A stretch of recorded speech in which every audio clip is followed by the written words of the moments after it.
I feel like I'm losing my mind. Is everybody in the world blind? Hey guys, welcome back to the channel.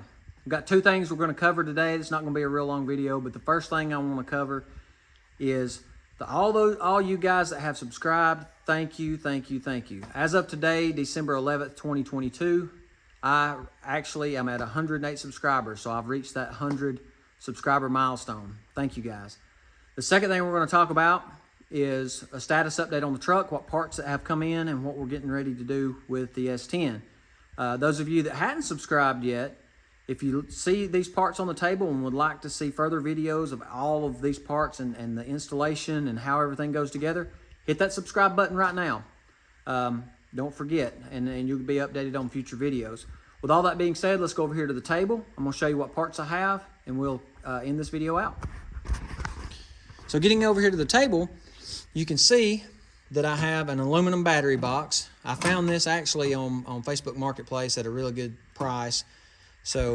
But I will, as always, leave the product description and the part number with the link to that in the descriptions below so that you guys can order these parts if you'd like to.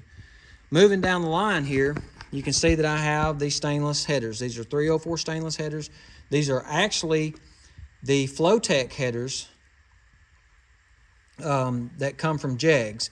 Now, when I got the invoice or the receipt, it actually says Holley on it. So these are the same headers that they advertise on the Holley website that is supposed to work with their Holley Blackheart steering shaft and these current performance motor mounts, engine mounts. They do come with your 3-bolt collector flange bolts as well as the engine side bolts. They do come with the collectors, and you can see from here that the oxygen sensor bungs are welded in, and they do, if you look, I'll give you a view of this weld. It looks really good.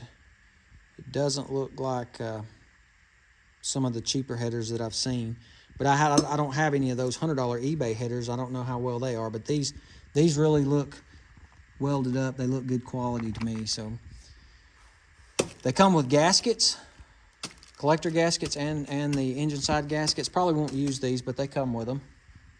You saw me talk about you heard me talk about the Hooker Blackheart steering shaft. I also purchased this from the Holley website.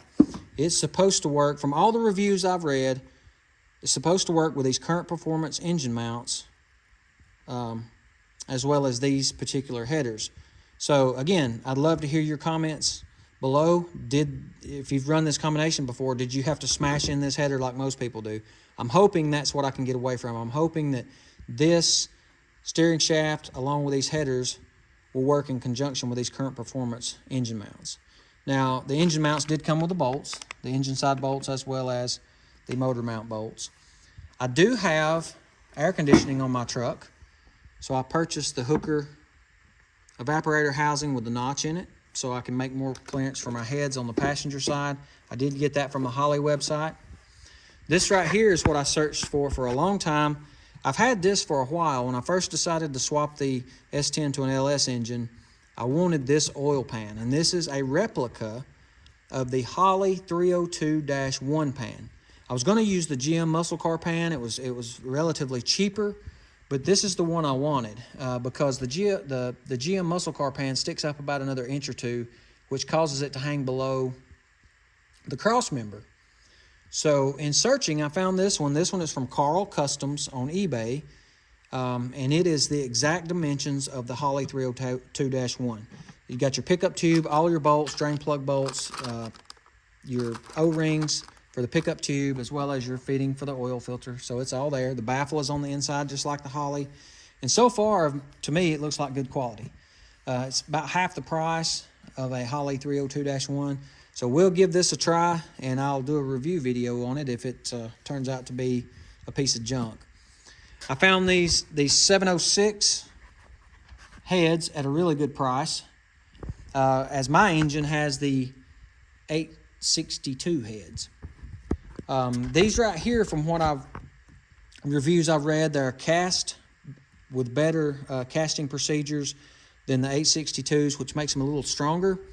and they raise the compression just a little bit. I am going to have to find me some rocker arms and some rails. The guy that I bought these from had used them on another engine. I'm going to change these springs out to the Beehive springs because, as you can see here, this is my LS engine. I'm going to change out the cam, and that's all I'm going to do. This is a stock engine, and I'm going to put a cam in it. And I'm thinking maybe a Truck Norris or a BTR Stage 3, but that's why I wanted to make this video, to show you guys what I had and to reach out to you that have had experience with this engine and changing cams and what worked for you. How much horsepower did you get? What was the best cam combination for this engine, stock engine, to give you the best horsepower gains? So leave me some comments in the comments below and let me know what your experience is. I have all the accessories for this, the alternator, power steering, the AC, everything, but I'm not going to use the AC that comes with this truck, or this engine rather. I'm going to buy the ICT billet so I can use this style, my stock compressor for my 4.3. I'm going to take this right off, and ICT makes a set of aluminum billet brackets that I can bolt it right back over here to my LS engine. So that's what I'm going to do. Now moving on down, if you look in the floor, you can see I have a Turbo 400 transmission. I'm going to use this in combination with probably about a 370 gear is what I'm thinking in the rear. Again, you guys that have experience, chime in, let me know. What do you have? If you've got a Turbo 400, what gear do you have? What RPMs are you seeing? When you're running 70 miles an hour down the road, what RPMs are you seeing on your speedometer? I still want to be able to drive the truck, but I want to be able to cruise it around and take it over to the racetrack when I want to and still turn some good numbers. So let me know. What are you guys seeing? All right, guys. That's going to end out the video. All of you guys that have subscribed, thank you again for subscribing, getting me over that 100 subscriber mark. Those of you that hadn't subscribed, do you like what you see here? Do you want to see some of this stuff in some videos? If you do, hit that subscribe button now. For those of you that are first-time viewers, thank you for stopping by, and I hope this content right here and the parts that I have entice you to want to hit that subscribe button. Hit that like button, get this out to other people. Maybe it'll help them. And for those of you that have experience with this stuff, again, let me know in the comments below. What worked for you? What didn't work? I'd be interested to get you guys feedback, and let's have some conversations on what you did. With all that being said, guys, I'm going to cut the video off. I don't want to run it too long. Thank you for stopping by again, and we'll see you in the next video.